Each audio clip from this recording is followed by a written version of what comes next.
वाटतोय की आज आपण इथे जे उभे आहोत तिथपर्यंतच्या आपल्या आयुष्यामध्ये खऱ्या अर्थानं वाटा जो आहे तो शिक्षकांचा खूप महत्वाचा आहे आणि खऱ्या अर्थानं आपल्या जीवनाला वळण लावण्याचं काम त्यांनी केलेलं आहे.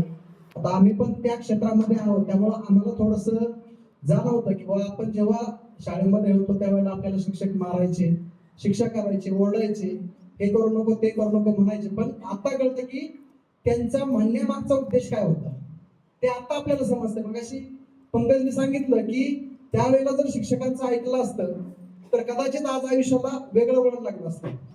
असो, काही गोष्टी आपल्या भाग्यामध्ये असतात किंवा नसतात, त्याच्याशी आपल्याला जास्त हे नाही, परंतु शिक्षकाचा आपल्या जीवनामध्ये खरंच खूप महत्वाचा वाटा आहे.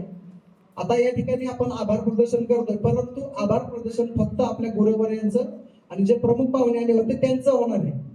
त्यामुळे तुम्हाला असं वाटत असेल की आता कार्यक्रम आभार प्रदर्शन झालं, बाहेर जायचं की लगेच तिकडे हलायचं, असं होणार नाही. आभार प्रदर्शन फक्त गुरुवर्यांचं आणि प्रमुख पाहुण्यांचं आपण या ठिकाणी करतोय. आपल्या या 2005च्या गेट टुगेदरच्या कार्यक्रमासाठी, विद्यार्थी मेळाव्यासाठी आपल्या शाळेचे सर्व संचालक मंडळ या ठिकाणी उपस्थित झालं. त्यामध्ये संस्थेचे उपाध्यक्ष माननीय शिवाजीराव सोनवणे, सचिव भाऊ शिंदे, संचालक चिमाजी बाप्पू, अरुण नवले, असे सर्व संचालक या ठिकाणी उपस्थित राहिले. त्या सर्वांचं मी आभार मानतो. त्याचबरोबर आपण 10वीला शिकवणारे जवळपास सर्वच शिक्षक या ठिकाणी आमंत्रित केले होते, निमंत्रित केले होते. त्यापैकी आपल्या विद्यालयाचे तत्कालीन मुख्याध्यापक माननीय मुळे सर हेही या कार्यक्रमाला उपस्थित होते.